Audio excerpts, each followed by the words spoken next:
প্রিয় দর্শক, USA news online dot com অন্যতম আয়োজন ইউএসএ নিউজ অনলাইন জার্নাল আপনাদের স্বাগত জানাচ্ছি। আমি সাখাওয়াত হোসেন সেলিম। আজ ইউএসএ নিউজ অনলাইন জার্নালের 3তম পর্ব। এই পর্বটি বাংলাদেশের সুনামখ্যাত শিক্ষাবিদ, বর্তমানে কানাডা প্রবাসী অধ্যাপক ডক্টর আবিদ বাহার, তিনি ভাষানী গবেষক। আমাদের সাথে যুক্ত হয়েছেন যুক্তরাষ্ট্র প্রবাসী আলিম শিকদার, তিনি এখানে ভাষানী ফাউন্ডেশন ইউএস এর এবং ভাসানী ফাউন্ডেশন ইউএস এর সেক্রেটারি বিশিষ্ট সাংবাদিক মঈনুদ্দিন নাসের আমাদের সাথে রয়েছেন। আরো যুক্ত হয়েছেন আহ বাংলাদেশ থেকে যুক্ত হয়েছেন মানবিক বাংলাদেশ বাস্তবায়ন পরিষদের সংগঠক নাঈম আল ইসলাম, যুক্তরাষ্ট্র প্রবাসী পেট্রিয়ট অব বাংলাদেশের সংগঠক আব্দুল কাদের এবং anti discrimination student and citizen unity forum Bangladesh US এর সংগঠক ফাহাদ খান। আপনাদের সবাইকে স্বাগত। আমাদের বিষয়ে বাংলাদেশ ভারত সম্পর্কে। এখন বর্তমানে এই বিষয়টি নিয়ে সারা বিশ্বে বাঙালিরা এবং এই বিষয় নিয়ে কথা বলছেন যে বাংলাদেশ ভারত সম্পর্ক কেমন, আগে কেমন ছিল, বাংলাদেশে কেউ কেউ বাংলাদেশের বাংলাদেশ থেকে ভারতীয় আধিপত্যের বিষয়ে, আগ্রাসনের বিষয়ে, বিভিন্ন বিষয় নিয়ে কথা হয়। কিন্তু বর্তমান বাংলাদেশ কেমন রয়েছে, এই বাংলাদেশ ভারত সম্পর্কটা কেমন আছে, এই বিষয় নিয়ে আমরা জানবো। আমি প্রথমে এই বিষয় নিয়ে কথা বলার জন্য আহ্বান করি অধ্যাপক ডক্টর আবেদ ভারত। আচ্ছা, আসসালামু আলাইকুম আপনারা সবাইকে। I am very highly pleased আপনাদের সাথে দেখা দেখা হওয়ার জন্য। এরকম একটা ফোরামে অনেক কিছু জানার আছে, বলারও আছে। তো আমি চাইছিলাম শুনতে, কিন্তু যেহেতু আমাকে প্রথমে দিয়েছেন, আমি তাহলে শুরু করি। প্রথম চোটেই আচ্ছা, আলিম ভাই এদিকে, আমাদের মঈনুদ্দিন নাসের ভাইও আছেন, খুবই ভালো লাগছে। তো এইটা প্রথমে বলতে একটা কথা দিয়ে শুরু করি। জিয়াউর রহমান একসময় নাকি কমেন্ট করেছিলেন, উনি একটা চটি কাগজে কিছু লেখে যখন এটা ডাস্টবিনে ফেলেন, এইটাও নাকি ইন্ডিয়ার রর কাছে চলে যায়। তার মানে এরা দে আর এভরিহোয়ার। এবং আমরা বাঙালি জাতি হিসেবে আপনারা জানেন, আমাদের মধ্যে মীর জাফরের কম নেই। সুতরাং আমাদেরকে এই এই আমাদের দেশের এই যে একটা সুযোগ আসলো, পৃথিবী বিখ্যাত ডক্টর ইউনুস আমাদের সামনে আসলেন, যার কোনো চাওয়া নাই পাওয়া নাই। উনি এই এই আমাদের জন্য নিঃস্বার্থে কিছু করার জন্য দায়িত্বটা হাতে নিয়েছেন। এই সুযোগ আমাদের হারানোর কোনো কোনো কোনোভাবেই আমরা হারাতে চাই না। তো কিন্তু আমাদেরকে, তো আমরা চাইছিলাম এই যে বিপ্লব, এইটা বিপ্লবটা হয়েছে, কিন্তু বিপ্লবের পরে একটা যে প্রতি বিপ্লব হয়, এই প্রতি বিপ্লবের জন্য আমার প্রশ্ন, আমরা কতটুকু প্রস্তুত আছি? যদি বিপ্লবের পরে শক্ত প্রতি বিপ্লব হয়, তখন যারা বিপ্লব করেছে তাদেরকে তছনছ করে তাদের সবকিছু শেষ হয়ে যায়। বিপ্লবী চেতনাটা ধরে রাখতে হবে, স্ট্রং রাখতে হবে, এবং এই আমাদের কনসাস রাখতে হবে। শুধু এটা মুখে বললে হবে না যে আমরা শত্রুর সাথে ফাইট করব, এটা সেটা। খুব কোয়াইটলি বাট ভিতরে ভিতরে এমন সব পদক্ষেপ নিতে হবে যাতে প্রতি বিপ্লবটা সামনে আসতে না পারে। সেগুলোর মধ্যে কতগুলো জিনিস, আমরা তো ইন্ডিয়া অনেক আগে থেকেই এগুলো নিয়ে ডিল করতেছে, আমরা মাত্র শুরু করছি। But if we are careful, we are going to make it. এবং আমাদের বাংলাদেশিরা তিনটা ওয়ারে পার্টিসিপেট করেছে, একটা ব্রিটিশের সাথে, আরেকটা পাকিস্তানের সাথে, এখন ভারতের সাথে আমরা এই কি বলে কোল্ড ওয়ারের মতো চলছে, সেখান থেকেও আমাদের চ্যালেঞ্জের মোকাবিলা করছি। এখন এই তিনটা, ভারত শুধু যুদ্ধ করেছে ব্রিটিশের বিরুদ্ধে, আমরা আরো দুটা ওয়ার করেছি। ওয়ারের কথা কেন বললাম? ওয়ার যখন হয়, মানুষের চেতনাটা আরো ব্রাইট হয়ে যায়, আরো শার্পেন্ড হয়ে যায়। সেই জন্য আমাদের যে চিন্তাধারা বাংলাদেশিদের, সেখানে আমরা ওদের থেকে আরো বেটার চিন্তা করতে পারবো আমাদের উন্নতির জন্য, আমাদের দেশের ভবিষ্যতের জন্য। বাট আমাদেরকে কেয়ারফুল থাকতে হবে, এবং ক্রিটিক্যাল থিঙ্কিং বলি, আমি কানাডাতে একটা সাবজেক্ট পড়াই critical thinking, which means analytical thinking. ওইটা we have to be reflective, we have to be using analytical tools like আপনার এই চিন্তাধারার মধ্যে আমাদেরকে প্রত্যেকটা জিনিসে অ্যানালিসিস করতে হবে, ইমোশনটা চালিত করতে হবে অ্যানালাইসিসের মাধ্যমে। ইমোশনের দরকার, কিন্তু এটাতে অ্যানালিসিসটা প্রথমে আসবে, তাইলে আমরা ভারত কোনো ব্যাপারই না। এখন এই নেক্সটে যাচ্ছে, কয়েকদিন ধরে আমি চট্টগ্রামের একটা অ্যাডভোকেটকে যে খুন করেছে, এটার উপরে আমি ডিটেইল পড়েছি। তো এটা তো আসবো ভারতের কথা বলতে গিয়ে, কিন্তু এর আগে আরেকটা কথা বলতে চাচ্ছি যে এই আমাদের আহ, মানে শত্রু তো বাংলাদেশকে ভালো করে জানে, প্রধানমন্ত্রী সে ভারতে আছে। সুতরাং ভারতের একা না, তাকে গাইড করার জন্য একেবারে মির্জাফর থেকে আরো বড় মির্জাফর ভারতে ওদের সাথেই আছে, ওরা প্ল্যান করছে। সুতরাং we have to B absolutely careful. এখন যে বিপ্লবের কথাটা বলতেছিলাম, বিপ্লবটা বিপ্লব করেছে ছাত্ররা, কিন্তু যারা দায়িত্ব নিয়েছে তারা বিপ্লবী না, তারা হচ্ছে মেইনলি রিফর্মার। এখন রিফর্মারদের মধ্যেও অনেকে আছে যারা ইনডিরেক্টলি আওয়ামী লীগকে সাপোর্ট করে অথবা টলারেট করে। এই যে ডেইলি স্টার, প্রথম আলো, যারা একেবারে খাঁটি ইন্ডিয়ান, খাঁটি বলতে হবে বাংলাদেশে, ওদের ওদের উপর কোনো কিছু যাতে না হয় সেটাও করে। তার মধ্যে একজন আছে, আমার গবেষণায় আমি পেয়েছি, এই যে ফখরুল আলমগীর, বিএনপির জেনারেল সেক্রেটারি, এটার উপর আমি বেশ লেখালেখি করেছি। করার উপর দেখতেছি for the past few days উনাকে ফ্রন্টে দিতেছে না, আমি জানি না আমার কারণে হয়েছে কিনা। বাট উনি নাকি অস্ট্রেলিয়াতে গিয়ে ভারতীয় এম্বাসিতেও, উনি এম্বাসি থেকে বের হয়ে আসছে, এটা অনেকে দেখেছে এবং প্রশ্নও করেছে। তারপরে উনার কথাবার্তাতে উনি এই আওয়ামী লীগকে ব্যান না করা, মুজিবের এই এই যে স্ট্যাচু গুলা ভাঙতেছিল ওইটার উপর আফসোস করছেন, ওনার খারাপ লাগছে।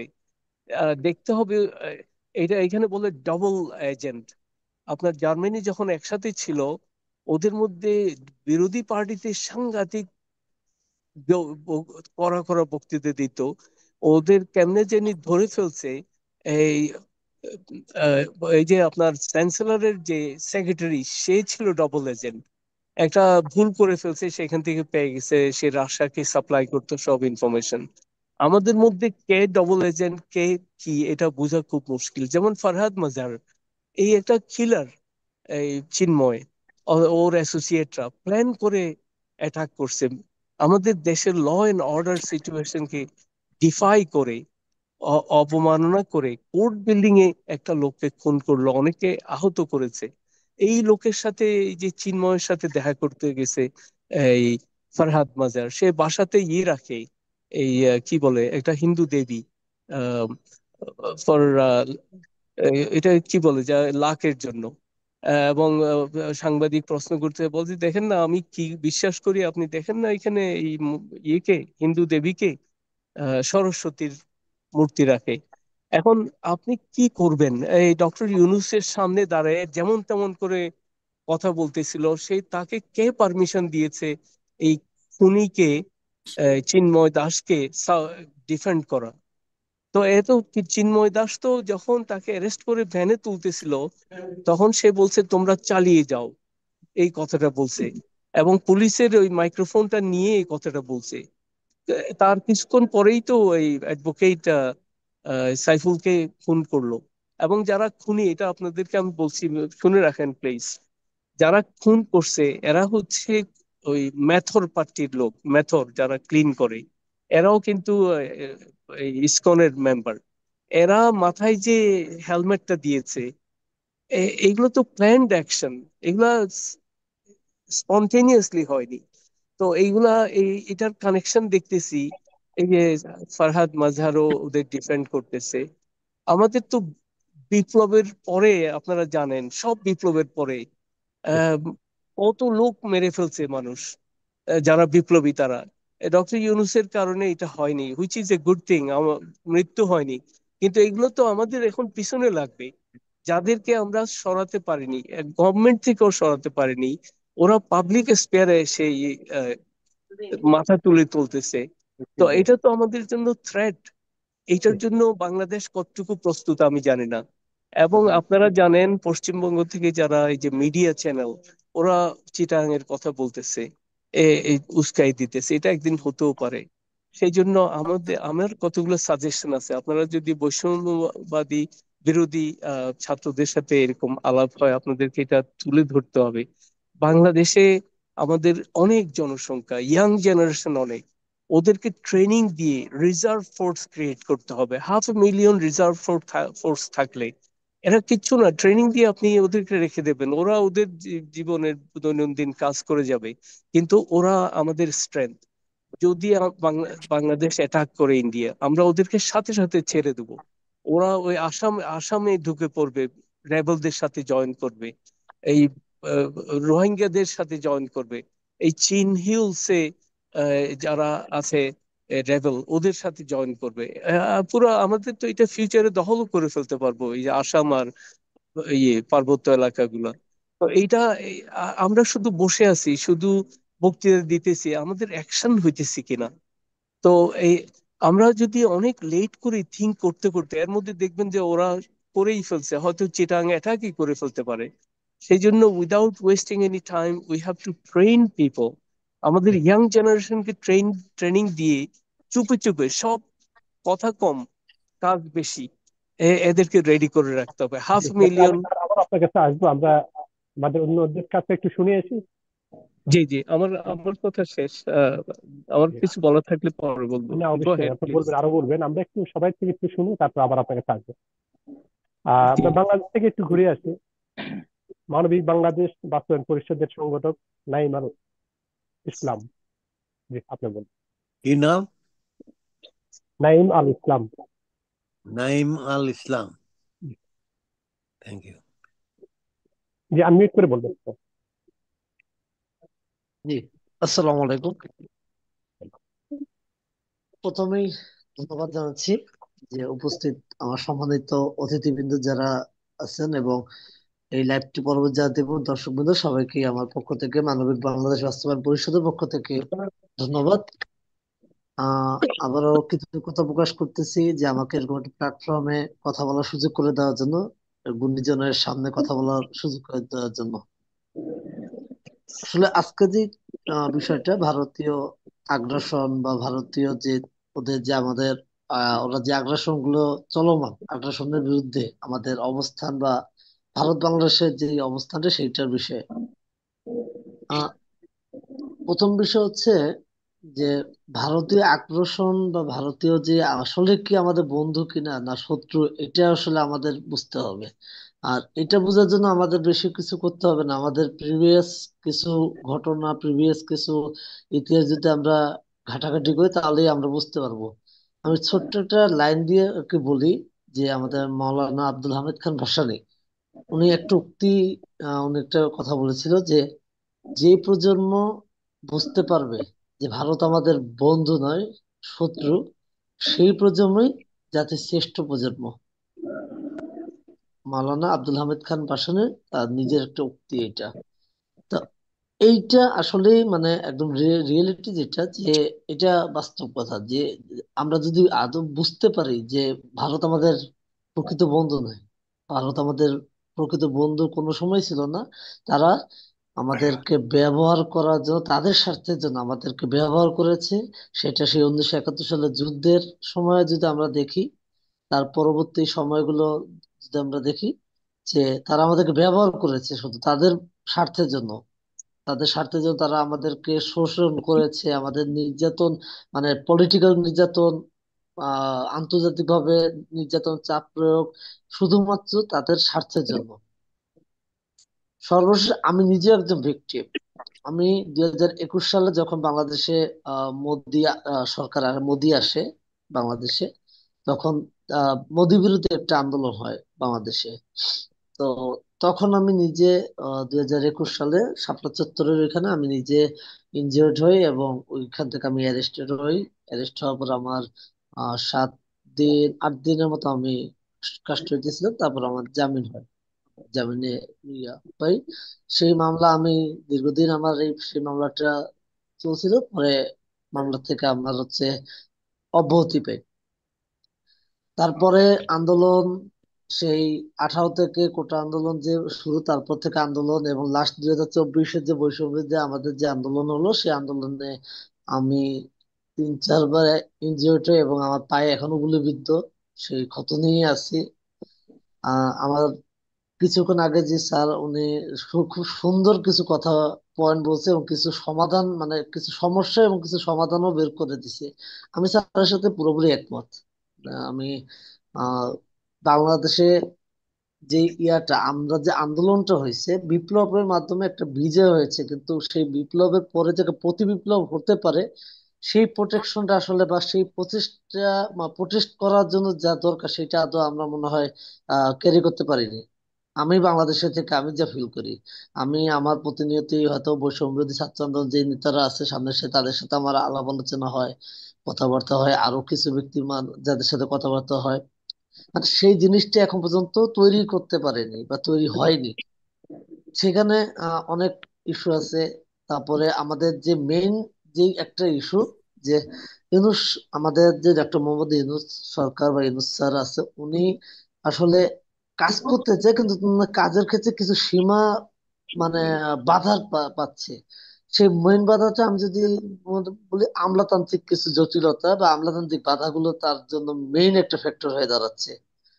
কারণ আহ একটি কার্যক্রম একটা দেশ সরকার পরিচালনা করার জন্য সচিব পর্যায়ে যে একটা ভূমিকা, সেই ভূমিকাটা যদি বলি সচিব এখন যারা আছে, আসলে গতকালকে আমি একজনের সাথে কথা বলছি, উনি স্পষ্ট বলছে, উনি ডিফেন্সের লোক। সে স্পষ্ট বলছে যে আপনারা তো মাথাটা সরাই সরাই দিতে পারছেন, কিন্তু মাথার যে শরীর বডি সেটা তো বাংলাদেশেই আছে এখন পর্যন্ত।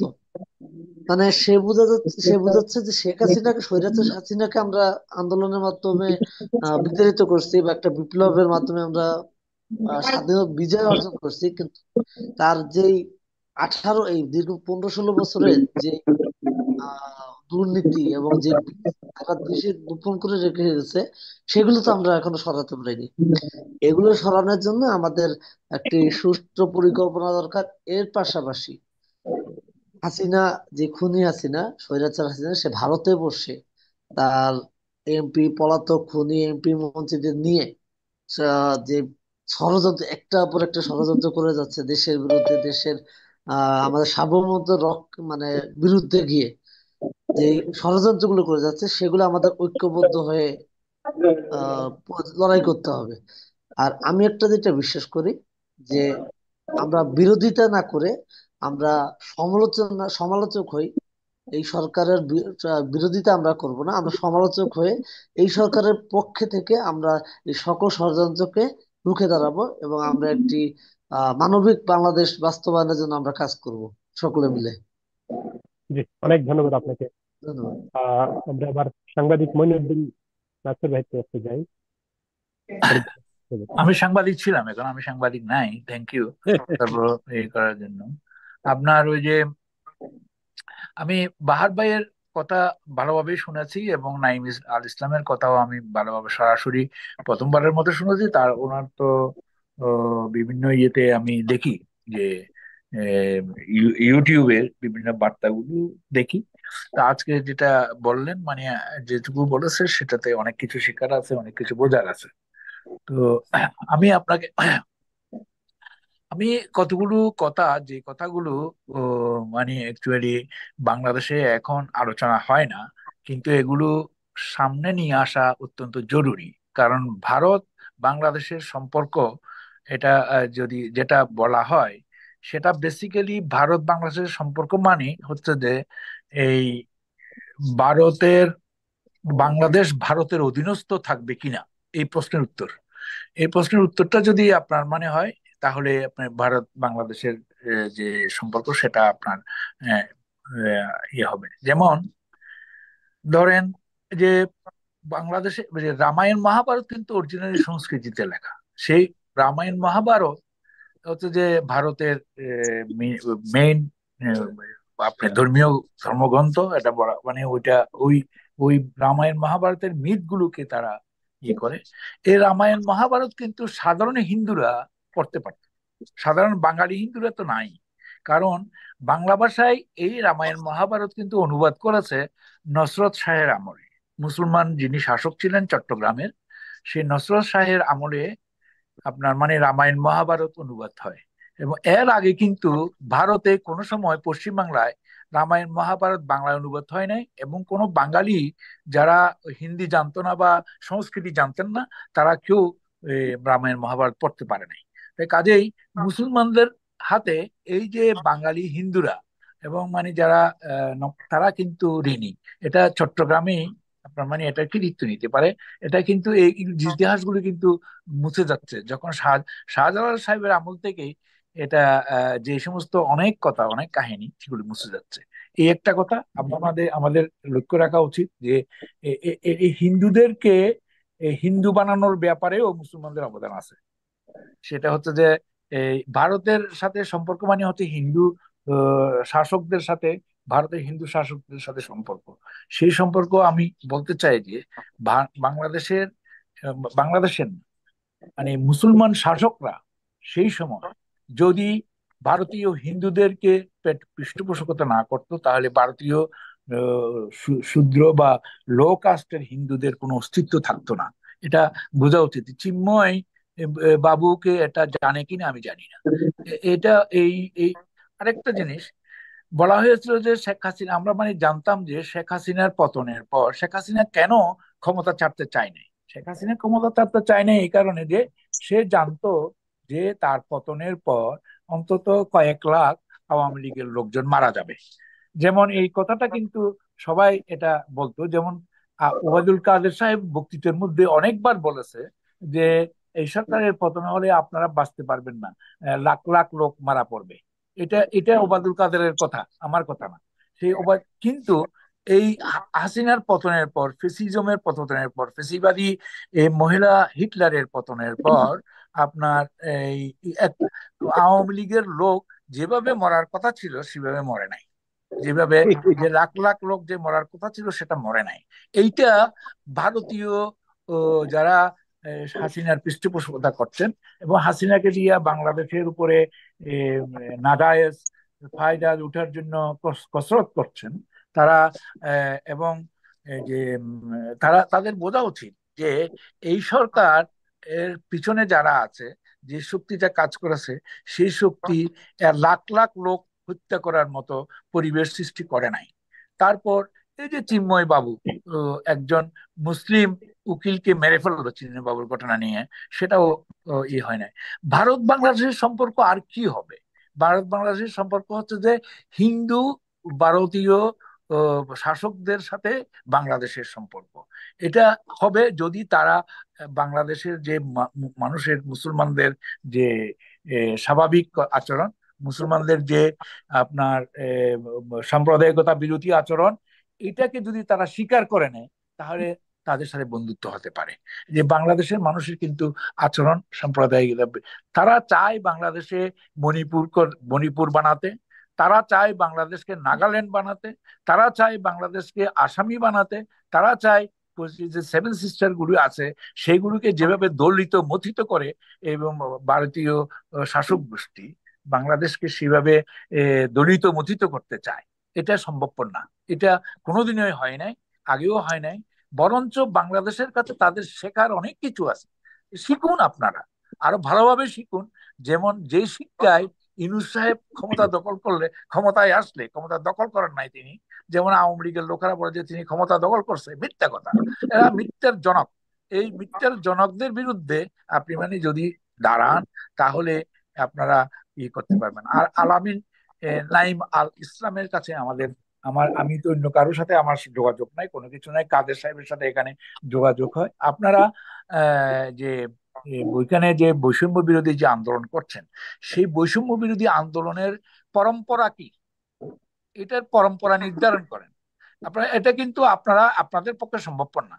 এখানে যারা বাংলাদেশের যারা জ্ঞানী গুণী মহাজনরা আছেন, তাদের জ্ঞানী মহাজন মানে জ্ঞানের দিক থেকে মহাজন যারা আছেন তাদেরকে নিয়ে বসে আপনারা ইয়ে করেন, যে ম্যানিফেস্টো তৈরি করে আপনারা এগুন, তাহলে আপনারা মানে আরেকটা জিনিস আমি বলতে চাই, যেমন মানে আবিদ বাহার ভাইয়ের কাছে আমি মাপ চাইছি এই কথাটা বলার জন্য, যে যে আপনার যেটা কি বলেছে যে বাংলাদেশে কিন্তু যে কোনো বিপ্লব হয় নাই, তাই প্রতি বিপ্লবের আমি আশা করব কিভাবে? এখানে তো যে ঘটনাটা ঘটছে সেটা তো একটা একটা এই, যে ঘটনাটা ঘটেছে সেটা কিন্তু বিপ্লব না, সেটা হচ্ছে যে একটা সংগ্রামকে এটা অন্যভাবে চালানো হয়েছে। এখানে এই বিপ্লবের মধ্যে দেশি বিদেশি আন্তর্জাতিক সংস্থাগুলো সেখানে জড়িত ছিল। এখানে কিন্তু কোনো বিপ্লব হয় নাই। তাহলে তাদের এই প্রতি বিপ্লব না, এরা আবার পুনরায় এই বিদেশি মদতে ক্ষমতা দখল করতে পারে, এটা প্রতিবিপ্লব না। এটা হচ্ছে যে তারা এটাকে নাগাল্যান্ড বা মণিপুর বানানোর একটা প্রক্রিয়া চলছে এখানে। মানে শেখ হাসিনা এটার নেতৃত্ব দেওয়ার জন্য উঠে পড়ে লেগেছে, যে যেভাবে আমি দেশে যাইয়া আমি এই লোকগুলোকে আমি এই মণিপুরের লোকদেরকে যেভাবে হত্যা করা হচ্ছে, সেখানে মহিলাদের উপরে যেভাবে বলাৎকার করা হচ্ছে, সেই ইন্ডিয়ান সেনাবাহিনী দিয়া আমাদের দেশের ভিতরে সেটা করতে চায়। আজ কাজেই যারা আজকে আন্দোলন করেছেন, ক্ষমতায় আসছেন, তাদেরকে কিন্তু বিপ্লবের না, এটা ওই ওই আক্রমণ বা রোষাত্মক আক্রমণের এটা প্রতিহত করার জন্য তৈরি থাকতে হবে। এই হচ্ছে যে আমার কথা। জি, অনেক ধন্যবাদ। ধন্যবাদ আপনাকে। পেট্রিয়টস অফ বাংলাদেশের সংগঠক আব্দুল কাদের।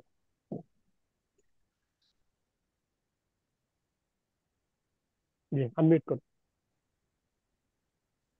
আসসালামু আলাইকুম। সবাইকে ধন্যবাদ। আমার সামনে অনেক জ্ঞানী গুণী মানুষ আছেন। আমার শ্রদ্ধেয় আম, স্যার আলিমাম আছেন, শ্রদ্ধেয় স্যার আমার নাসির ভাই আছেন, আমাদের স্যার ডক্টর আবিদ আছেন, এবং আমার ভাই নাইম আসছেন। আমি অসংখ্য ধন্যবাদ আমার সাথে কাঁধে কাঁধ মিলে আমরা যে যুদ্ধগুলো করেছি নিউ ইয়র্কের মাটিতে। আমার আমার ভাই, আমার ঘরের মানুষ ফাহাদ ভাই, উনিও আছেন। তো বিষয়টা হচ্ছে, এখানে তো আমার বলার মতো কিছু নেই। আমি নাসির ভাই, আমাদের আলিমাম ভাইকে যখন আমি ডাক দিয়েছি যে ভাই আমাদের সংগ্রামে আসতে হবে, আপনাকে আসতে হবে, কারণ হচ্ছে আমাদের দেশ স্বাধীন হয়েছে কিন্তু আমাদের এখনো অনেক কিছু করার আছে। আপনাকে আসতে হবে, আপনাকে কিছু বলতে হবে, কারণ আপনাদের জন্য আজকে বাংলাদেশ পেয়েছি। আজকে আপনাদের জন্যই বাংলাদেশ পেয়েছি। হ্যাঁ, তো আপনাদের এখানে আসতে হবে, বলতে হবে। তো আলিমা ভাই সবসময় আমাকে স্ট্রেট ফরওয়ার্ড বলে, মানে আমরা যেই সাহেবরা আসুক না কেন, সে আমাদের ভাসানী ফাউন্ডেশনের প্রোগ্রামে কিন্তু সে কথা বলেছে যে আমরা করিডোর ছাড়বো না। মানেটা কি?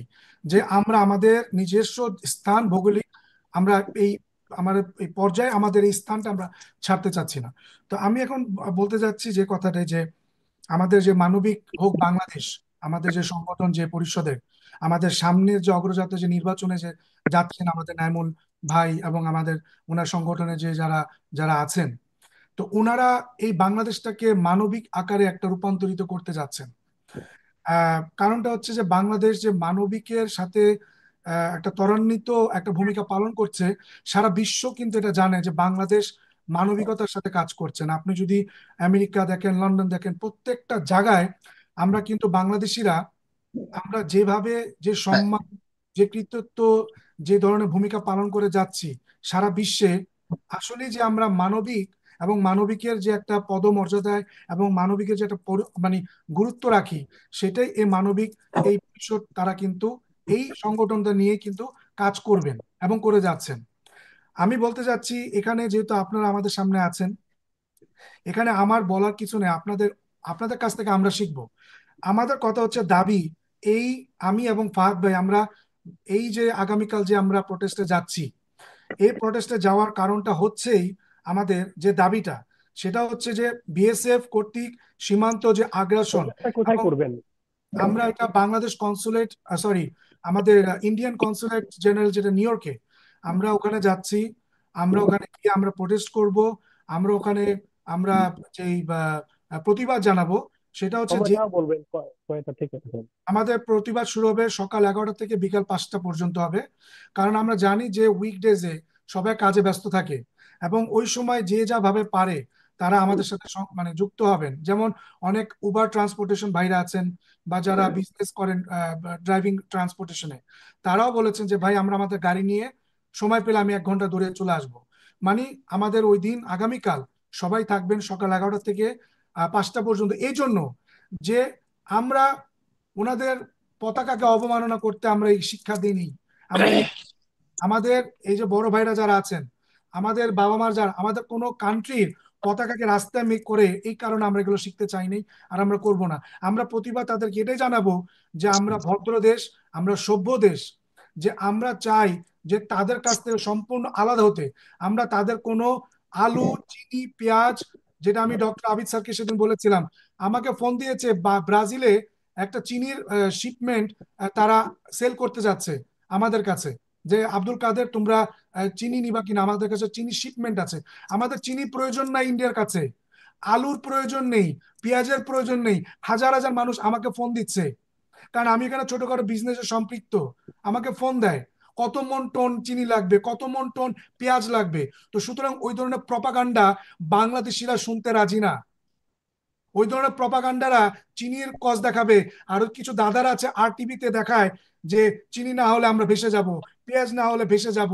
হ্যাঁ, এইসব প্রপাগান্ডা আমরা বিশ্বাসী নই। আমাদের ডক্টর আবিদ বাহার স্যার যদি উনি কানাডাতে গিয়ে যদি একটা চিৎকার দেয় রাস্তায় মাটি গিয়ে, আমার 40 মন টন ভুট্টো লাগবে, 40 মন টন কালকে ফ্লাইটে চলে আসবে বাংলাদেশে। আমরা সেই বাংলাদেশি, আমাদের এখানে চ্যানেল আছে, আমাদের এখানে বিজনেস আমরা করে যাচ্ছি, আমরা মিলিয়ন মিলিয়ন ডলার ট্যাক্স দিচ্ছি এখানকার গভর্নমেন্টে। তো ভারতকে সাবধানতা করতে যাচ্ছি, আপনারা সাবধান হন। আমরা বাংলাদেশ নাম, সারা বাংলাদেশ বাঙালিরা পৃথিবীতে জড়িয়ে আছে। তো সুতরাং ওই আলুর ভয় আর ওই পেঁয়াজের ভয় দিয়েন না। আমার মা কিছুক্ষণ আগে বলছেন যে বাবা চিৎকার করো না, আলু পেঁয়াজ ওদের দেশে পচে, ওনারা আলুর গন্ধে পেঁয়াজের গন্ধে ওনারা দেশ ছেড়ে দিবে। তো তুমি আলু পেঁয়াজ নিয়ে চিন্তা করো না, ওনাদের আলু পেঁয়াজ আমাদের দরকার নেই। তো এইসব ভয়ভীতি আমাদেরকে না দেখানো হোক।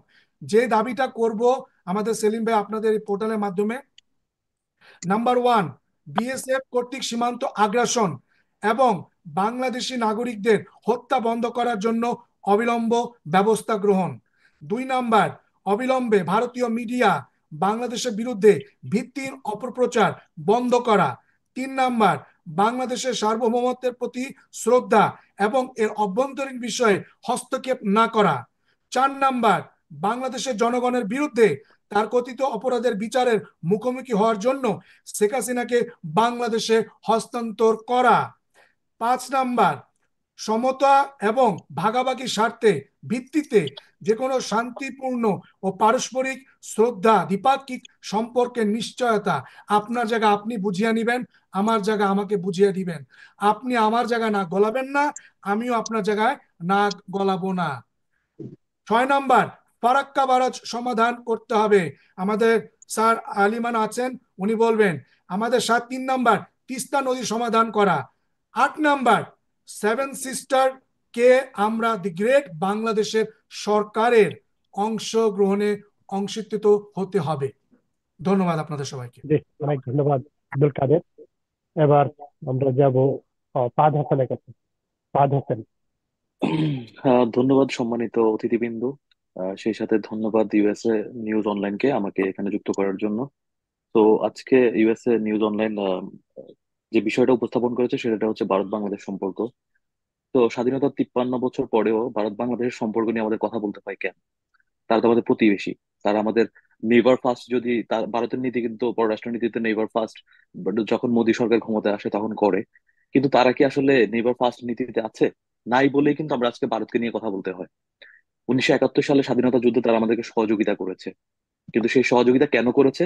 করেছে পাকিস্তানকে দ্বিখণ্ডিত করার জন্য। যদি পাকিস্তান সংগঠিত থাকে, শক্তিশালী থাকে, সেটা ভারতের জন্য কিন্তু একটা থ্রেট হিসেবেই থাকে। সেই জন্যই কিন্তু তারা আমাদের সহযোগিতা করেছে। তারা কিন্তু বাংলাদেশের স্বাধীনতা সার্বভৌমত্বকে বিশ্বাস করে না। আমি ইন্ডিয়াতে দিল্লিতে গিয়েছিলাম, দিল্লি গেটের এখানে স্পষ্ট করে লেখা আছে 1971 সালে স্বাধীনতা আন্দোলন ভারত পাকিস্তান যুদ্ধ হিসেবে তারা অভিহিত করে। সেটা বাংলাদেশের 30 লক্ষ মানুষ যারা শহীদ হয়েছে তাদের পক্ষে না, বাংলাদেশের 3 লক্ষ মহিলা, মা, বোন যে সম্ভ্রম হারিয়েছে তাদের পক্ষেও না। তারা সম্পূর্ণভাবে তাদের দেশেই সেটা উপস্থাপন করতেছে, এটা ভারত পাকিস্তান যুদ্ধ হিসাবে, এবং সেই হিসাবে বাংলাদেশ নামক একটা রাষ্ট্রের জন্ম হয়েছে। কিন্তু বাংলাদেশে 30 লক্ষ মানুষ শহীদ হয়েছে। এই যে আমাদের আলী ইমাম ভাইদের মতো মানুষজন মুক্তিযুদ্ধ করেছে, তারা কিন্তু আনঅফিসিয়ালি বা অফিসিয়ালি যেভাবেই বলেন, তারা কিন্তু এটা স্বীকার করেন। আর বাংলাদেশে 53 বছরে যতগুলো গভর্নমেন্টই আসছে, সবারই কিন্তু একটা জিনিস ছিল, সেটা হচ্ছে ইন্ডিয়া ফার্স্ট নীতিতে ছিল। কিন্তু গত 16 বছরে যখন শেখ হাসিনা ক্ষমতায় ছিল, সে ইন্ডিয়া এভরিথিং এ চলে গেছে। এটাই ছিল মূল সমস্যা।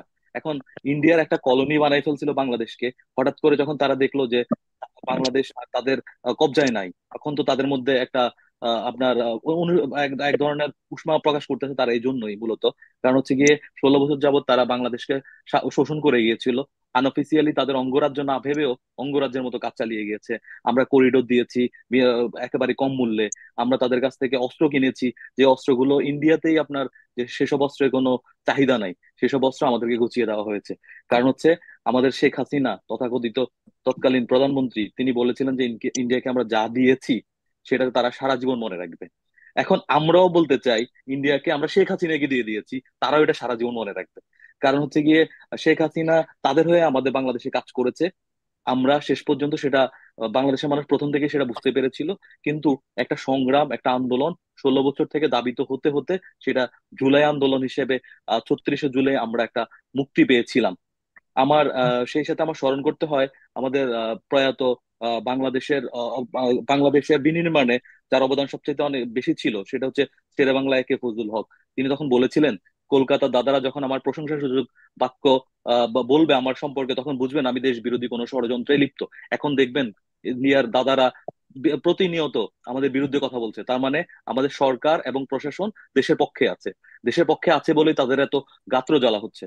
তো আমার কাছে যেটা মনে হয় যে ইন্ডিয়া বাংলাদেশ সম্পর্ক আমরা চাই, কারণ আমরা প্রতিবেশী কখনো ফেলে দিতে পারবো না। আমি বন্ধু চেঞ্জ করতে পারবো, কিন্তু প্রতিবেশী চেঞ্জ করতে পারবো না। তো সেক্ষেত্রে ইন্ডিয়ার সাথে আমার একটা সম্পর্ক হতে পারে, কিন্তু সেটা হবে সমতা এবং ন্যায্যতার ভিত্তিতে।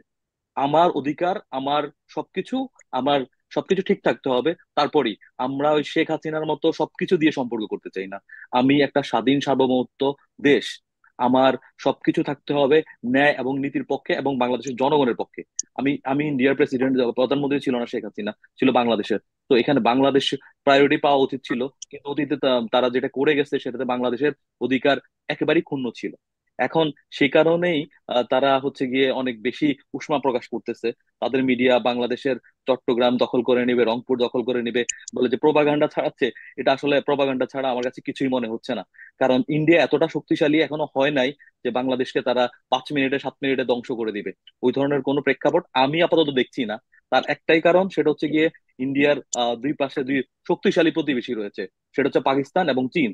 তারা যদি বাংলাদেশকে দিক থেকে আক্রমণ করতে চায়, তাদের অনেক ক্রুশাল পয়েন্ট আছে যেগুলোতে পাকিস্তান এবং চীন বসে আছে, কোন একটা সুযোগ পেলে তারা আক্রমণ করবে। তো তাদের রাইট, পক্ষে রাইট, রাইট। তাদের পক্ষে যে বাংলাদেশে আক্রমণ করবে এটা আসলে এতটা সহজ না। আর বাংলাদেশে আক্রমণ করতে গেলে তারা তাদের চিকেন নিয়ে খাচ্ছাড়া করবে। এটা হচ্ছে গিয়ে একেবারে পুঙ্খানুপুঙ্খ রূপে সত্য কথা। আর বাংলাদেশের জনগণ বসে থাকবে না তারা যদি এই ধরনের কোনো পদক্ষেপ গ্রহণ করে। বাংলাদেশে 12 কোটি তরুণ আছে, তারা দেশপ্রেমে উদ্বুদ্ধ এবং তারা দেশের জন্য কাজ করার জন্য যে কোনো সময় যে কোনো পরিস্থিতিতে মুখিয়ে আছে। তো আমি আশা করব ইন্ডিয়ান গভর্নমেন্ট খুব সহসাই এই জিনিসটা বুঝতে পারবে, এবং তারা যে আমাদের পতিত স্বৈরাচারী শেখ হাসিনাকে আশ্রয় দিয়েছে, শেখ হাসিনাকে অনতি বিলম্বে বাংলাদেশে ফিরিয়ে দিবে এবং বাংলাদেশের সাথে সম্পর্কটা স্বাভাবিক করবে। কারণ এটা ছাড়া আমি তাদের কাছে দ্বিতীয় কোনো অপশন দেখছি না। ধন্যবাদ। অনেক ধন্যবাদ ফাহাদকে। এবার বলবেন বীর মুক্তিযোদ্ধা সাবেক ছাত্রনেতা আলী ইমাম শিকদার। আসসালামু আলাইকুম। এখানে ডক্টর আবিদ বাহার সাহেব আছেন, ভাসানী ভাসানীর উপরে গবেষণা করে উনি ডক্টরেট করেছেন। এখানে একজন বিজ্ঞ জার্নালিস্ট, যদিও উনি বলেন আমি এখন জার্নালিজম করি না, ইট ইজ রাইট, বাট একসময় উনি প্রথিত যশা জার্নালিস্ট ছিলেন, সাংবাদিক ছিলেন, এবং এই অঞ্চলের যত সাংবাদিক আছে তাকে তারা রেসপেক্ট করে, আমরাও তাকে সম্মান করি। সে আমার ভাসানী ফাউন্ডেশনের সেক্রেটারি জানেন। আর নাইমুল ইসলাম সাহেব, ফাহাদ সাহেব, আপনাদেরকে কাদের আছে, আপনাদের সবাইকে শুভেচ্ছা, আন্তরিক অভিনন্দন। আপনাদের কথাবার্তা শুনে আমি অনেকটা আশাহত ছিলাম, কিন্তু এখন দেখতেছি যে না, সামনে বাতি আছে, অন্ধকার দূর হবে, এরকম একটা পরিস্থিতি লক্ষ্য করা গেল। তো নাইমুল ইসলাম ভাই যে কথাগুলি বলছেন আপনার সব কথার সাথে একমত, কিন্তু একটা জিনিস যে যেটা ডক্টর আবিদ বাহার সাহেব বলেছেন যে এটা বিপ্লব হয়েছে, আসলে সেই ক্ষেত্রে আমি এই ইসের আমাদের মনিউদ্দিন নাসির যেটা বললো যে না বিপ্লব হয় নাই, আসলে এটা একটা হসপস গণ অভ্যুত্থান হয়েছে, ছাত্ররা করছে, কোমলমতি ছাত্ররা, যাদের ভিতরে ম্যাক্সিমাম ইমোশন কাজ করছে, এবং সেই ইমোশন এবং জীবন দেওয়ার প্রতিযোগিতায় তারা ছিল অপরাজিত। তারা সামনে গিয়ে এই আন্দোলনটা সৃষ্টি করেছে, তা ঠিক না? এই আন্দোলন গত 17 বছর যাবৎ বিভিন্ন বিএনপি থেকে শুরু করে অসংখ্য রাজনৈতিক দল, সরকার বিরোধী রাজনৈতিক দল এই আন্দোলন করতে করতে করতে করতে এই জায়গায় আসছে। কিন্তু এই যেখানে আসছে সেই জায়গায় এই ছাত্র সমাজ, যে এই যে বৈষম্য বিরোধী ছাত্র সংগঠন যারা নেমেছিল, তাদের ভিতরে সীমাহীন সাহস ছিল, জীবন দেওয়ার মতো স্পিরিট ছিল, এবং তারা বুঝতে পেরেছিল যে এখানে জীবন না দিলে, রক্ত না দিলে এই সরকারকে উৎখাত করা যাবে না। এবং সেটাই ঘটেছে, এবং হাসিনা একটা সময় পালিয়ে চলে গেছে, এবং তাকে পালিয়ে চলে যেতে দেওয়া হয়েছে। চলে গেছে পালাইয়া, উনি পালাইয়া যান কি করে? ওনার হেলিকপ্টার ব্যবস্থা করে দিচ্ছে কে? ওনাকে হেলিকপ্টার উঠতে দিল কারা? অনেক অনেক গল্প শোনা যায়, ওনাকে না হেলিকপ্টার উঠতে না দিলে যুদ্ধ হইতো, মারামারি হইতো, রক্তারক্ত হইতো। এগুলা বাংলাদেশের যারা বলে, তারা কেন বলে I don't have idea, but তাকে ছেড়ে দেওয়া হয়েছে।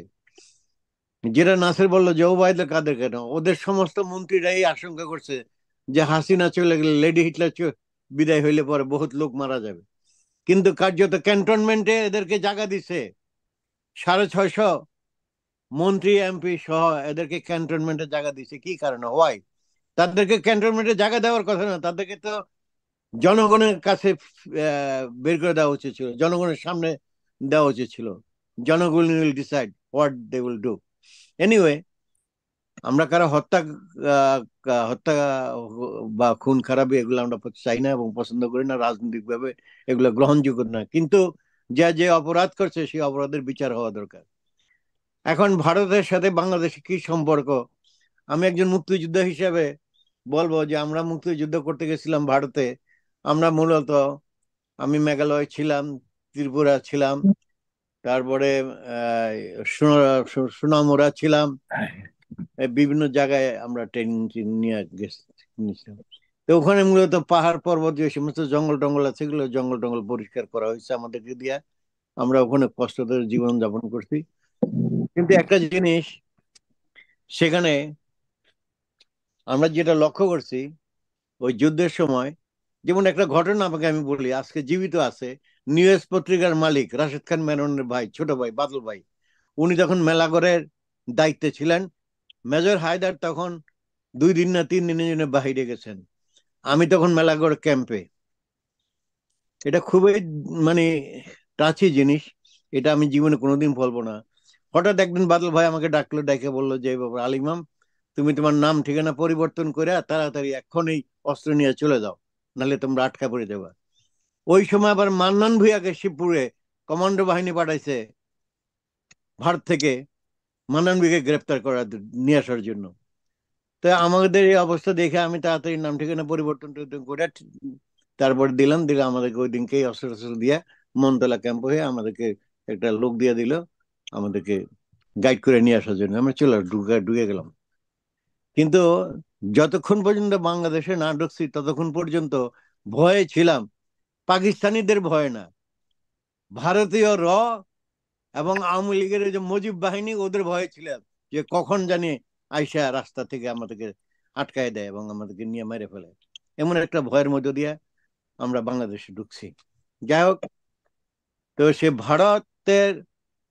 ভারতের সাথে আমাদের কি সম্পর্ক শুনবেন? মাওলানা ভাসানীকে ভারতে কেন হাউস অ্যারেস্ট করা হলো? উনি তো বুড়া মানুষ, 80 বছর বয়োবৃদ্ধ লোক। ওনাকে, উনি ভারতে গেলেন, ওনাকে ভারতে হাউস অ্যারেস্ট করা হলো, উনি আর কোথাও মুভ করতে পারলেন না, ওনাকে কোথাও মুভ করতে দেওয়া হলো না। এটা কারণটা কি? তো আপনারা নিশ্চয়ই যারা, বিশেষ করে আবিদ বাহার সাহেব বা ইসে আমাদের মঈনুদ্দিন নাসের জার্নালিস্ট হিসেবে আপনি নিশ্চয়ই জানেন যে কমরেড সুনীল লোহ, সুনীল লোহর নাম শুনছেন? হ্যাঁ, সুনীল লোহ রাজশাহী আত্রাই রায়নগরে 278 বিঘা জমিন দখল করে এটা ভূমিহীনদের মধ্যে এটা বিলি করছে। এটা একটা অ্যাডভেঞ্চারিজম ছিল, সেটা করছে। তখন আমরা স্লোগান দিলাম, হাওর করে আর পথ ধরা পূর্ব বাংলা স্বাধীন করো, সুনীল লোহর পথ ধরা পূর্ব বাংলা স্বাধীন করো। কিন্তু আশ্চর্য বিষয়, 1971 সালে যখন আমরা ভারতে গেলাম, এই আগরতলা সিপিএম অফিসে জাফর ভাই, মেনন ভাই এরা সবাই ওখানে থাকে, আমরা ওখানে গেলাম। হঠাৎ করে জাফর ভাই বললো যে আমাদের কিন্তু মারার জন্য সুনীল লোহ চেষ্টা করতেছে। কাকে দিয়া? যে ভারতীয় রকে দিয়া, এবং ভারতীয় রয়ের এজেন্ট ছিল সুনীল লোহ। বা সুনীল লোহ মার্ক্সবাদ লেনিনবাদের উপর দক্ষ একজন শিক্ষক ছিলেন। 1970 সালে যখন পূর্বাঞ্চল ছাত্র ইউনিয়ন বিভক্ত হয় ইকবাল হলের মাঠে, তখন সুনীল লোহ দাঁড়াইলো বক্তৃতা করতে লুঙ্গিপুরা একটা পাঞ্জাবি গায়ে দিয়া, মার্ক্সিজমের উপরে মাওলানা ভাসান আর এই সে মাও সেতুংয়ের চিন্তাধারার উপরে এমন চমৎকার বক্তৃতা করলো, আমরা তো বিস্মিত হয়ে গেলাম যে এত বড় নেতা থাকে। ইনশাল্লাহ আমাদের মনে হয় বিপ্লব তন্ড। তখন স্লোগানও ছিল একাদশের সম্মেলন বিপ্লবের নিদর্শন। তো সেই সুনীল লোহ ছিল ভারতের রয়ের দালাল, রয়ের এজেন্ট, এবং ভারতে রাশেদ খান, মেনন, কাজী জাফরদেরকে মারার ষড়যন্ত্র করেছিল সুনীল লোহ, এই কমরেড সুনীল লোহ। তো ভারত বাংলাদেশের সম্পর্কে কোনোদিনই ভালো ছিল না। পাকিস্তান আমলে তো সম্পর্ক ভালো ছিলই না। স্বাধীনতা উত্তর, যেটা স্বাধীন হয়ে যাওয়ার পরে ইন্দিরা গান্ধী চেয়ারের দিকে লাফ দিয়ে উঠছে, 1000 বছর কা বদলা লে লিয়া, মানে 1000 বছরের বদলা নিয়ে নিছি, এটা ছিল ইন্দিরা গান্ধীর উক্তি। আসেন স্বাধীনতার পরে মাওলানা ভাসানী একটা বক্তৃতা করলো, কি যে আমরা ব্রিটিশের গোলামি মানি নাই, আমরা পাকিস্তানের গোলামি মানি নাই, আমরা ভারতের গোলামিও মানবো না। এটা মাওলানা ভাসানী বুঝতে পেরেছিল। উনি ছিলেন রাজনৈতিক দার্শনিক। উনি বুঝতে পেরেছেন যে আজ হোক আর কাল হোক এই বাংলাদেশ ভারতের করতলগত হয়ে যাবে। বাংলাদেশের পায়ে ভারতীয় শাসক গোষ্ঠী জিঞ্জির লাগাবে। সেই জন্য উনি বলেছিলেন যে আমরা ভারতের গোলামি মানব না। আজকে কিন্তু সেই পরিস্থিতি সৃষ্টি হয়েছে। আজকে আমরা অনেকেই জানি না, বাংলাদেশে বহু মানুষ জানে না, ওই যে কুমিল্লার আছে না কি, কি নদীর পাড় দিয়া ভারতীয় গাড়ি যাতায়াত করে, কিন্তু সেইখানে কোনো ট্যারিফ সরকারকে দেওয়া হয় না। অথচ বহুদিন যাবৎ ওই নদীর পাড় দিয়া ভারতীয় গাড়ি আসা যাওয়া করতেছে, চলতেছে। তারপরে কাঁধে বললেন করিডোর। আমাকে একটা প্রশ্ন করতে ইচ্ছে করে, আমরা করিডোর ওনাদেরকে কেন দিব? ওনারা উত্তর পূর্ব ভারতে যাওয়ার জন্য 1600 মাইল তাদের আকাশপথে যাইতে হয়, আর আমাদের উপর দিয়ে গেলে তাদের 200 থেকে 250 মাইল দূর। এখন এই যে করিডোর দিবেন, এদিকে ট্রেন চলবে, এক পাশ দিয়ে গাড়ি আসবে, আরেক পাশ দিয়ে ট্রেন আসবে, এই ট্রেনের ভিতরে কি আসবে, কি ফালায় দিবে, কি করবে না করবে, তো এই দেশের জাতীয় স্বাধীনতার সার্বভৌমত্বের অস্তিত্বই থাকবে না। এমন একটা পরিস্থিতি আমাদের সৃষ্টি করা হয়েছে, আমাদের উপরে চাপ দেওয়া হয়েছে। এবং হাসিনা যেটা বললো যে যা দিচ্ছি সেটা ভারত জীবনও আমাদের সেই ঋণ শোধ করতে পারবে না। কি দিছে না দিছে আমরা তো দেখছি। চিটাগাং পোর্ট আমাদের হাতে নাই, আকাশপথ আমাদের হাতে নাই, জলপথ আমাদের হাতে নাই, স্থলপথ আমাদের হাতে নাই, আমাদের খুলনা বন্দর আমাদের হাতে নাই, আশুগঞ্জ বন্দর আমাদের হাতে নাই। যখন তখন ভারতীয় জাহাজ, নৌকা, এটা সেটা তারা ফারাক্কা থেকে শুরু করে তিস্তা, আমাদের তো সবকিছু নিয়ে গেল ওনারা। সবাই কিছু নিয়ে গেছে। এখানে আছে কি মুক্তিযুদ্ধের চেতনা? কি চেতনা কি এইটা যে সব ভারতকে দিয়ে দিতে হবে? এটা কি মুক্তিযুদ্ধের চেতনা ছিল নাকি?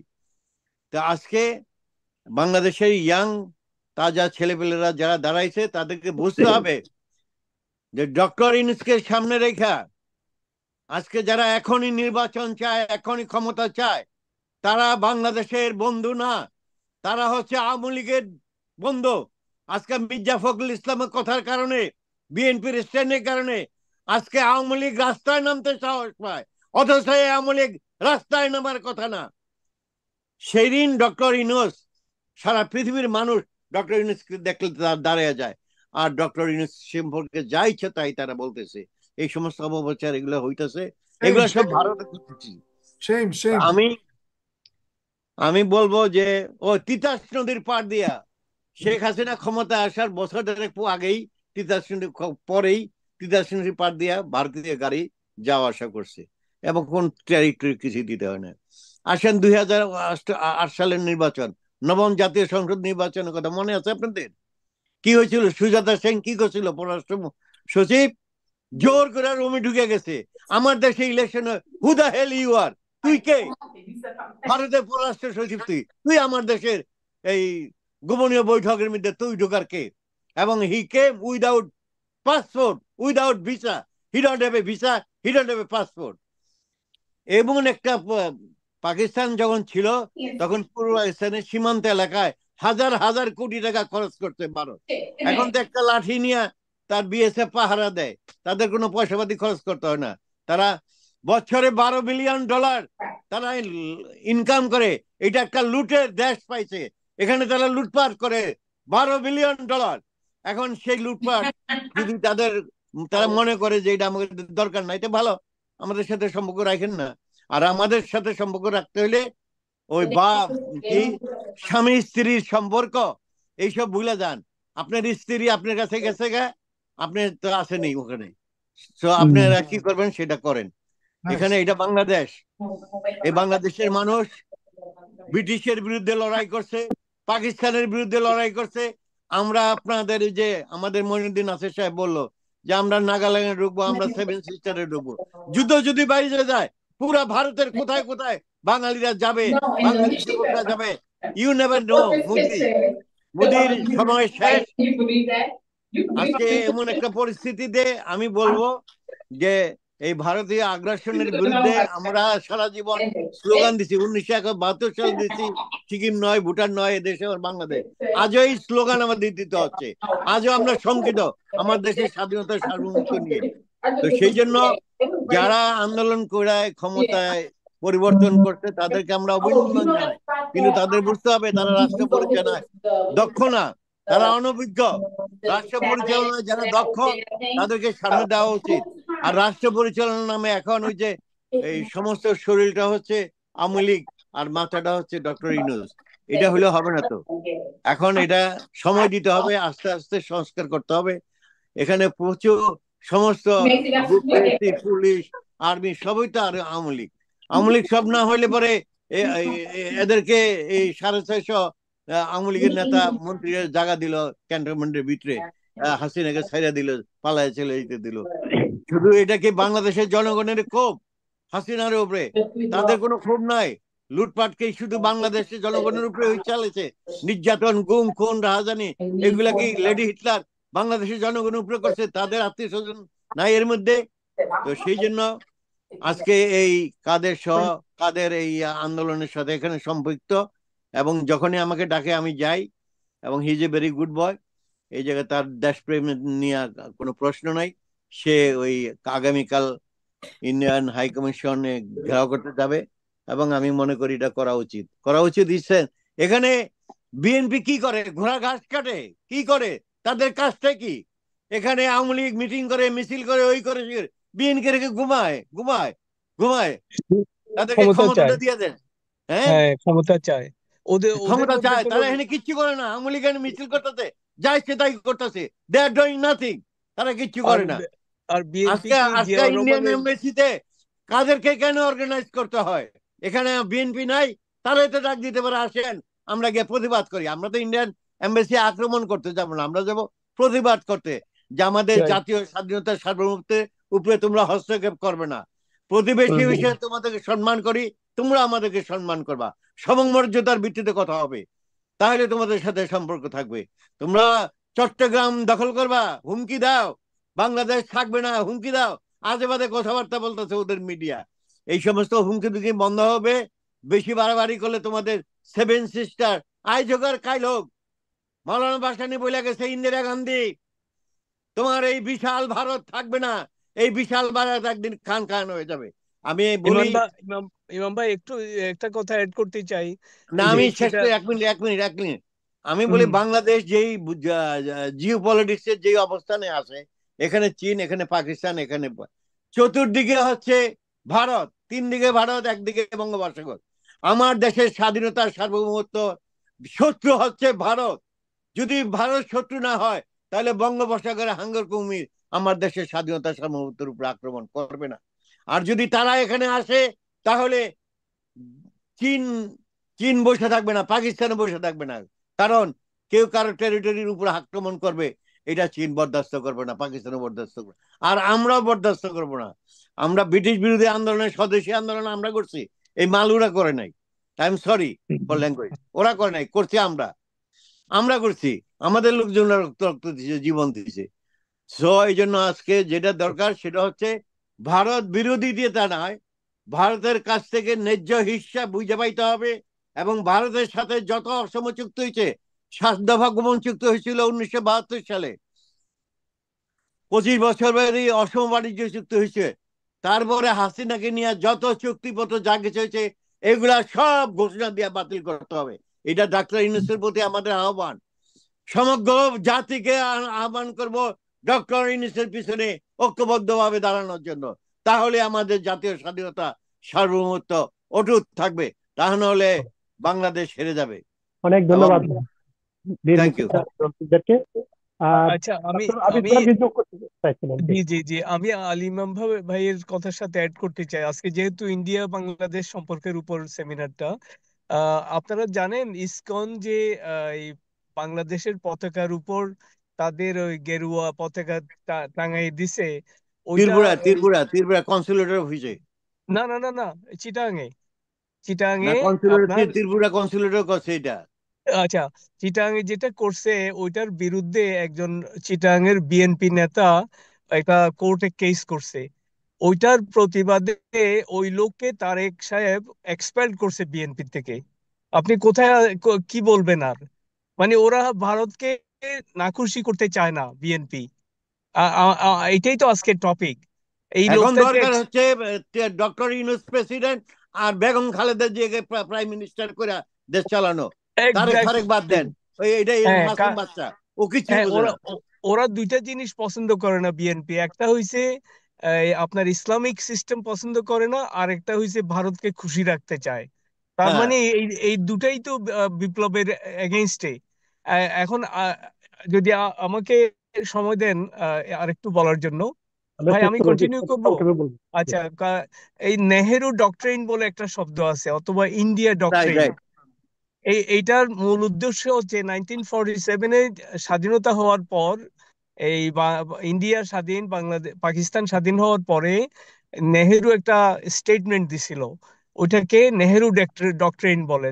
এটাতে বলা ছিল, নেহেরু বলছে আজকে থেকে এই এই পাক ভারতে যত কান্ট্রি আছে ওরা ওদের স্বাধীনতা রাখতে পারবে, কিন্তু বিজনেস থেকে শুরু করে সবকিছু ডমিনেশন ভারতের কাছে থাকবে। এটা ছিল নেহেরু ডক্ট্রিন। এইটাই হইতেছিল, এইটাই হবেও। এই যে ছাত্ররা যে এই ভারতের আধিপত্যটা যে করে বাংলাদেশে এখন বিপ্লব আনছে, এটাকে আমি বিপ্লব বলতে চাই। এইটা ওদের লং টার্ম প্ল্যানেতে একটা আঘাত করছে, এবং এইটা ওরা ছাড়বে না। ওদের ডক্ট্রিনে আছে, ওদের মূল মন্ত্রেতে আছে যে পুরা বাংলাদেশকে ওদের কন্ট্রোলে রাখবে। উপরে নামটা রাখবে স্বাধীনতা, ভিতরে সবকিছু ওরা চালাবে। সেটাই হাসিনাকে দিয়ে করছিল। আচ্ছা, এখন কথা ট্রু হচ্ছে, ট্রু ট্রু ট্রু একদম ট্রু ট্রু। ট্রু। হ্যাঁ, এখন এই জিনিসগুলো আপনাদের মনে রাখতে হবে। আর আমাদের বাঙালি চরিত্রতে একটা জিনিস আছে, সেটা হচ্ছে আমরা খুব স্লিপারি স্লোপ ফলো করি। আমরা রাইট। আজকে আওয়ামী লীগ আসলে আওয়ামী লীগে যোগ দিয়ে, আবার বিএনপি আসলে বিএনপিতে যোগ দেই। এইটা ঠিক ঠিক। তার হ্যাঁ, তার মানে আমাদের মধ্যে প্রিন্সিপালটা খুব স্ট্রংলি কাজ করে না। এইটার প্রতি আমাদের খেয়াল রাখতে হবে। আমাদের এইটা মানে আমাদের মধ্যে শত্রু ঢুকে যাওয়া খুবই ইজি হয়। তো আরেকটা জিনিস, যারা ইয়াং জেনারেশন আছে তারা যাতে সেন্ট্রাল কমিটিতে জানায় দেয় এই এই জিনিসগুলা। এই জ্ঞান হইছে বড় জিনিস। আমরা বাংলাদেশে শুধু আমাদের মধ্যে আমরা খুব খুশি থাকি কিছু করে, কিন্তু ওইটা বহির্বিশ্বে অথবা এটা যাতে ওয়াইডার লেভেলে যায় ওইটা করি না। যেমন আমরা এই যে ইভেন ডক্টর ইউনূস বক্তৃতা দিছে, ওইটা ইংলিশ সাবটাইটেল অথবা সামারি নাই। বিদেশিরা, আমরা বাংলাদেশের ভিতরে সব বাংলা বুঝি, কিন্তু এটা বাইরে গিয়ে যে আমরা শান্তি চাইতেছি ওটা বাইরের বিশ্ব জানলো না, ইন্ডিয়ার লোকরাও জানলো না। কথা বুঝছেন? সেই জন্য আমাদেরকে ইংলিশ সাবটাইটেল রাখতে হবে, আমি আরেকটু কন্টিনিউ করব, জি আমি আরেকটু বলবো। জি আর সংক্ষেপে। আচ্ছা আচ্ছা, তো আমাদেরকে যেটা করতে হবে, এই স্টাডিজ সেন্টার করতে হবে, ইন্ডিয়া স্টাডিজ সেন্টার। যত ইউনিভার্সিটি আছে সেখানে একটা ডিপার্টমেন্ট থাকবে ইন্ডিয়া স্টাডিজ সেন্টার। সেখানে ইন্ডিয়ার যত প্রভিন্স আছে ওগুলোর স্পেসিফিক স্টাডিজ থাকবে, ওগুলোর উপর স্টুডেন্টরা থিসিস করবে, লেকচার দেবে, সেমিনার করবে। তাইলে আমরা শুধু বাংলাদেশকে চিনলাম না, জানলাম না, আমরা ইন্ডিয়ার বিভিন্ন প্রদেশে কি প্রবলেম হচ্ছে, কি হচ্ছে না হচ্ছে।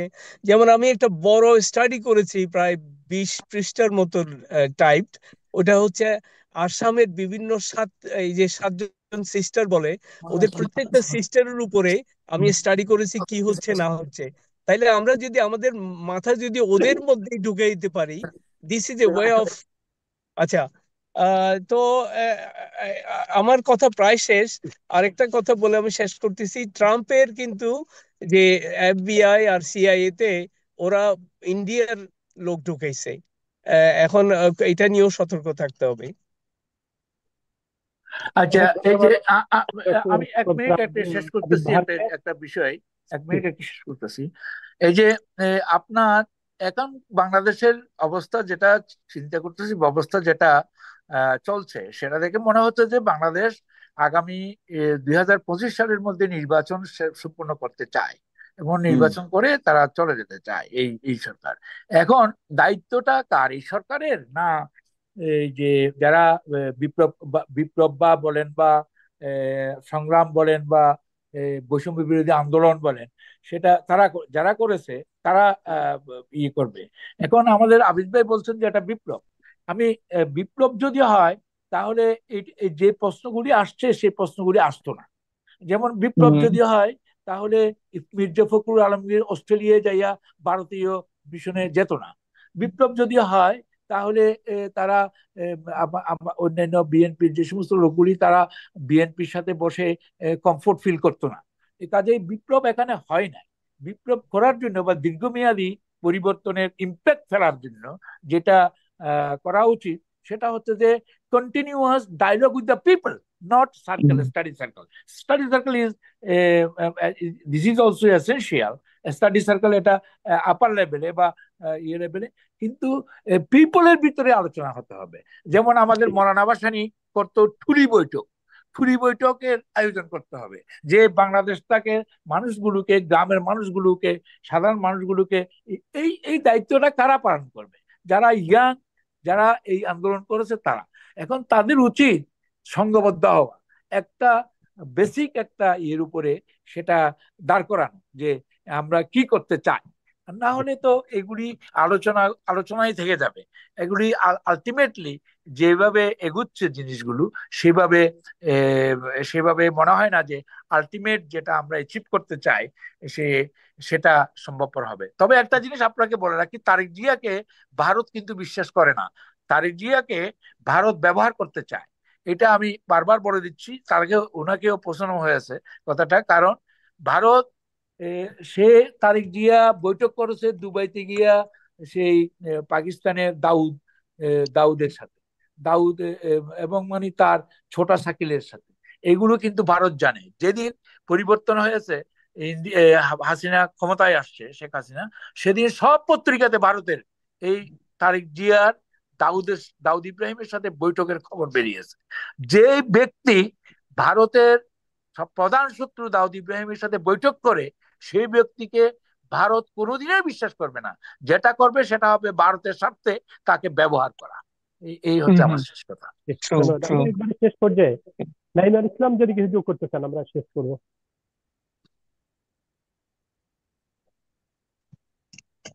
জি, ধন্যবাদ আমাকে আবার সুযোগ করে দেওয়ার জন্য। এই আমার যে বক্তা যারা, শ্রদ্ধেয় যারা গুরুজন, তারা যেগুলো কথা বললেন সেগুলোর সাথে আমি আরেকটু অ্যাড করবো, যেটা যে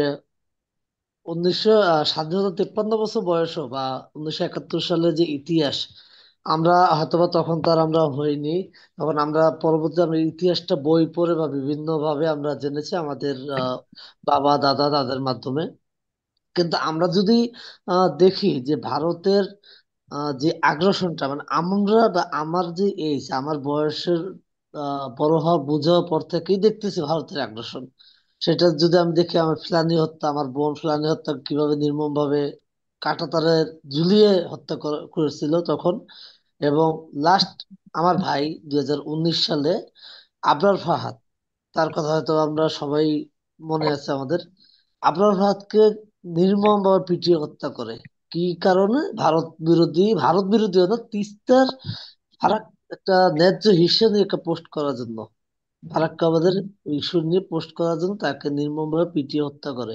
সেই হত্যার তারপরে যে মোদী বিরোধী আন্দোলন থেকে শুরু করে প্রত্যেকটা জায়গায় ভারতের এখানে নিয়ে অনেক বিজ্ঞ যারা আছে তারা নিয়ে কথা বলছে। প্রত্যেকটা জায়গায় এজেন্ট থেকে শুরু করে মানে এমন ভাবে ছড়িয়ে ছিটিয়ে আছে, সেটা আমলাতান্ত্রিক থেকে শুরু করে সচিবালয় থেকে শুরু করে একদম প্রত্যেকটা সেক্টরে র খুব সূক্ষ্মভাবে, মানে একটা শাখা পোশাকার মতো ছড়িয়ে আছে। সেটা শেখ হাসিনা, স্বৈরাচার শেখ হাসিনার মানে আহ তারকেই সহযোগিতা করার জন্য, তার পক্ষে কাজ করার জন্য। এবং সেই শেখ হাসিনা বা ভারতের যে আগ্রাসনটা এই দেশে চলমান ছিল দীর্ঘ 15 বছর, এটাই মানে ভূমিকা, অতুলনীয় ভূমিকা ছিল। আর আরেকটা বিষয় হচ্ছে, যদি আমি একটু বলি যে আহ, আমার যে বিজ্ঞ একজন সে বলল যে শেখ হাসিনা যে পতন, এটা শুধুমাত্র আন্দোলনে যে হয়েছে এটা না, বা ছাত্রদের এই বৈষম্যের যারা তাদের ভূমিকায় না। হ্যাঁ, আমি তার সাথে একমত। এটা এই জাস্ট এই জুলাই আগস্টে আন্দোলনের ফলেই যে স্বৈরাচার হাসিনা পতন হয়েছে বিষয়টা এমন না। এখানে প্রত্যেকটা মহলেরই সহযোগিতা ছিল, প্রত্যেকটা রাজনৈতিক দলের, তারপরে ছাত্র শ্রমিক জনতা সবার অংশগ্রহণ ছিল। সেই 2000 মানে আপনার যে বিএনপি বলেন থেকে শুরু করে প্রত্যেকটা বিরোধী দল রাজনৈতিক তাদের প্রতি দমন নিপীড়ন, মানে নির্মম ভাবে দমন নিপীড়ন করছে 15 বছরে। সেই আন্দোলন কিন্তু সে 15 বছর ধরেই করে আসতেছে, হয়তোবা তার ফল এবং তার জোরালো যে মানে একটা প্রতিফলনটা সেটা এই 2024 জুলাই আগস্টে বের হয়েছে।